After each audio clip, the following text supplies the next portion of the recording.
Hello everyone. आज का topic है पोयम माई मदर एट 66। तो माई मदर एट 66 का मतलब है कि मेरी माँ 66 साल की उम्र में 66 साल की उम्र में। तो पोइट का नाम है कमला दास। इनका जन्म 1934 में हुआ था और इनकी मृत्यु 2009 में हुई थी। Kamala Das was born in Malabar, Kerala. Kamala Das was born का मतलब होता है जन्म। was born इनका जन्म हुआ था in Malabar, केरला, केरला के मालाबार में। She is recognized as one of India's foremost poets.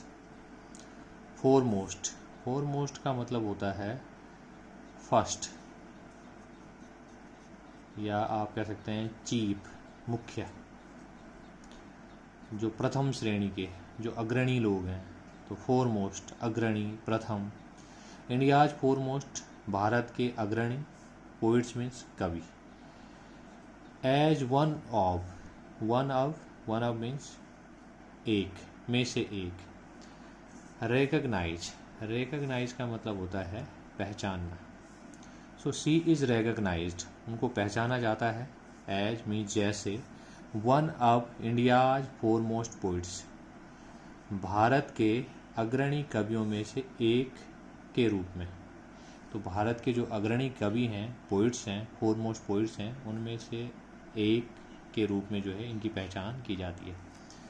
इस सेंटेंस को देख लेंगे, ये पैसिव वॉइस में बना हुआ है। She is recognised, she is recognised.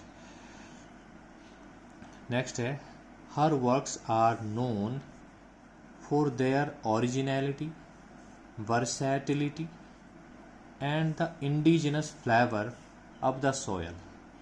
Her works, उनके कार्य, जो भी उनके साहित्य से संबंधित कार्य हैं, जो भी लिटरेचर से संबंधित कार्य हैं, आर नोन, जाने जाते हैं, for their originality, original means वास्तविकता, रियल।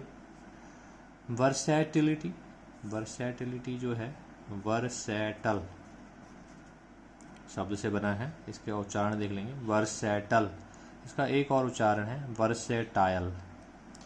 वर्सेटाइल का मतलब होता है अलग अलग प्रकार के, विभिन्न प्रकार के। तो वर्सैटिलिटी मीन्स विभिन्नता। And indigenous,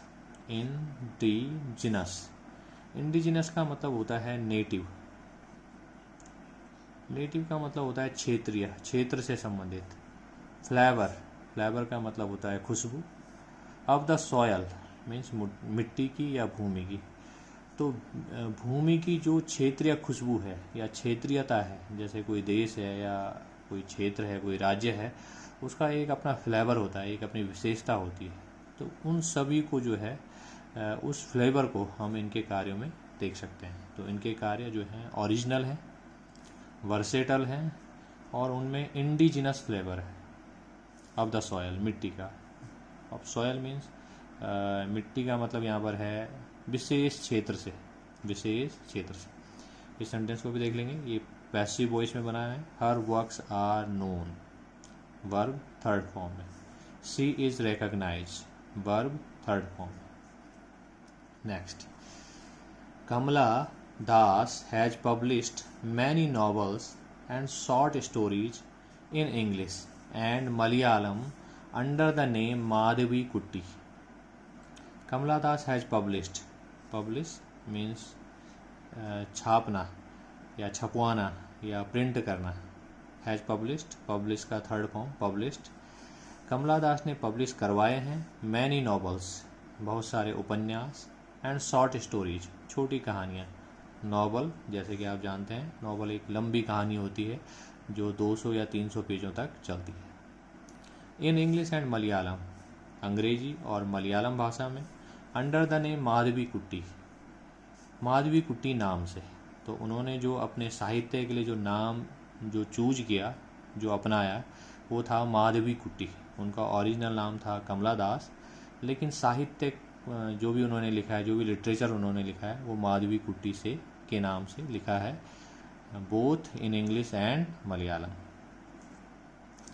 Some of her works in English include the novel Alphabet of Lust, a collection of short stories, Padmavati the Harlot, and other stories, in addition to 5 books of poetry. Some of her works, उनके कार्यों में से कुछ in English, अंग्रेजी भाषा में।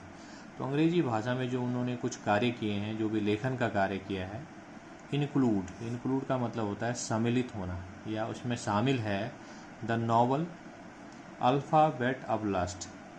तो उनके नॉवल का नाम है अल्फ़ाबेट ऑफ लस्ट और जो कि 1977 में पब्लिश हुआ था।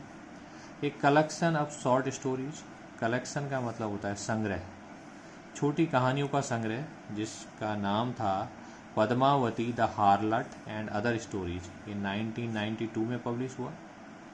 इन एडिशन टू, और इन एडिशन टू का मतलब है इसके अलावा और, 5 बुक्स ऑफ पोइट्री, और उनकी 5 किताबें जो हैं पोइट्री पर भी पब्लिश हुई हैं। तो उन्होंने नॉवल लिखे हैं, शॉर्ट स्टोरीज लिखी हैं और पोइट्री भी लिखी है, पोएम्स भी लिखे हैं।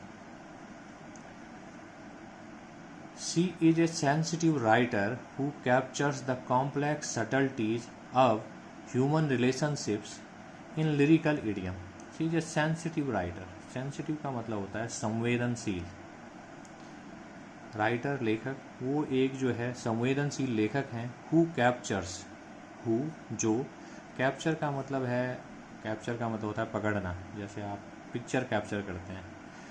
द कॉम्प्लेक्स सटल्टीज, कॉम्प्लेक्स का मतलब है जटिल, सटल्टीज शब्द को देखेंगे, ओरिजिनल शब्द है सटल, SUBTLE, इसमें बी साइलेंट है और इसे पढ़ा जाता है सटल, सटल, और इसको पढ़ा जाएगा सटल्टीज, सटल का प्लूरल।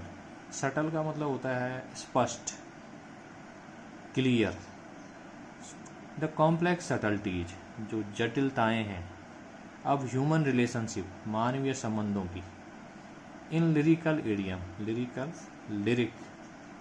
लिरिक का मतलब होता है गीत, लिरिकल मीन्स गीतमय रूप में या गेय रूप में। तो उन्होंने जो अपनी कविताएं लिखी हैं, आप उनको गा सकते हैं, और उन कविताओं में जो है मानवीय संबंधों के बीच जो कॉम्प्लेक्सिटीज हैं, जो जटिलताएं हैं, उन जटिलताओं को सटल रूप में, स्पष्ट रूप में इन्होंने जो है प्रदर्शित किया है। माई मदर एट 66, जो ये पोएम आप पढ़ रहे हैं, जो आपके कोर्स में है, इज एन एग्जाम्पल, ये इसका एग्जाम्पल है कि कैसे वो जो है कॉम्प्लेक्स ह्यूमन रिलेशनशिप की कॉम्प्लेक्स सटलिटीज को प्रदर्शित करती है। तो पोएम का नाम है माई मदर एट 66, पोइट हैं कमला दास।